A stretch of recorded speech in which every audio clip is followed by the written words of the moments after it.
നമസ്കാരം, എല്ലാ കുട്ടികൾക്കും ഗിരീഷ് സാറാണ്. ഇന്ന് പരീക്ഷയാണ്. ഇന്ന് പഠിച്ചാലും ഒരുപാട് ചോദ്യങ്ങൾ, ഒരുപാട് മാർക്ക് നിങ്ങൾക്ക് കൊട്ടയ്ക്കകത്ത് വാരിക്കൊണ്ട് വരാം. ഉറപ്പായിട്ടും നമ്മൾ പഠിക്കുന്നത് നമ്മുടെ മെന്റൽ പവറാണ്. മെന്റൽ പവർ നിങ്ങൾക്ക് ഉണ്ട്, നിങ്ങൾക്ക് പഠിച്ച മാർക്ക് കിട്ടും, സംശയം വേണ്ട. വരാം. ഏറ്റവും ഇമ്പോർട്ടൻ്റ് ആയിട്ടുള്ള 6 ചോദ്യങ്ങൾ നിങ്ങൾ പഠിക്കുവാണെങ്കിൽ ഈ 6 ചോദ്യങ്ങൾ പഠിക്കാതെ പോകരുത് ഒരിക്കലും.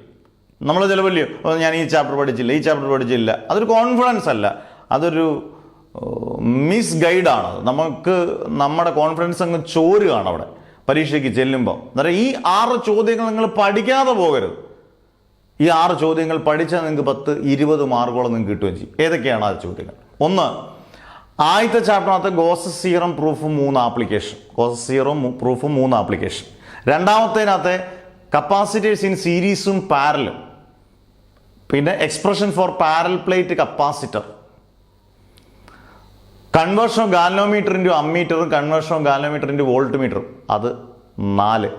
ട്രാൻസ്ഫോമറിൻ്റെ വർക്കിംഗ്, അതിൻ്റെ പ്രിൻസിപ്പിൾ, അതിൻ്റെ equation, losses of a transformer 5. 6, ഈ പറഞ്ഞ വീൻസ്റ്റൺ ബ്രിഡ്ജ്. വീൻസ്റ്റൺ ബ്രിഡ്ജ് എന്ന് പറഞ്ഞാൽ ഏത് ചാപ്റ്ററാ? നമ്മുടെ കറണ്ട് ഇലക്ട്രിസിറ്റിക്കകത്തുള്ള വീൻസ്റ്റൺ ബ്രിഡ്ജ്. ഇതിനകത്ത് ഞാൻ 2 ഓപ്ഷൻ ഇട്ടേക്കാണ്. പവർ ഫാക്ടർ ഇമ്പിഡൻസ് കൂടെ പഠിച്ചുകൊണ്ട് പോകുക. പവർ ഫാക്ടർ ഇമ്പിഡൻസിൻ്റെ ഡെറിവേഷനോടെ 20 മാർക്ക് നിങ്ങൾക്ക് ഉറപ്പിക്കാം. അന്നേരം ഇതൊക്കെ നിങ്ങളുടെ മനസ്സിൽ എപ്പോഴും വേണം. ഇത് ഞങ്ങൾ പഠിക്കാതെ പോയത് ടെൻഷൻ ആക്കാനല്ല, ഇത് പഠിച്ചുകൊണ്ട് പോകണം. ഇപ്പം പഠിച്ചാലും നിങ്ങൾക്ക് ഈസി ആയിട്ട് പിടിച്ചെടുക്കാം. അന്നേരം പഠിക്കാതെ പോകരുത്. ഓക്കെ, നല്ല മാർക്ക് കിട്ടട്ടെ എന്ന് പ്രാർത്ഥിക്കുന്നു. അടുത്ത വീഡിയോ ആയിട്ട് പെട്ടെന്ന്. Never ever give up.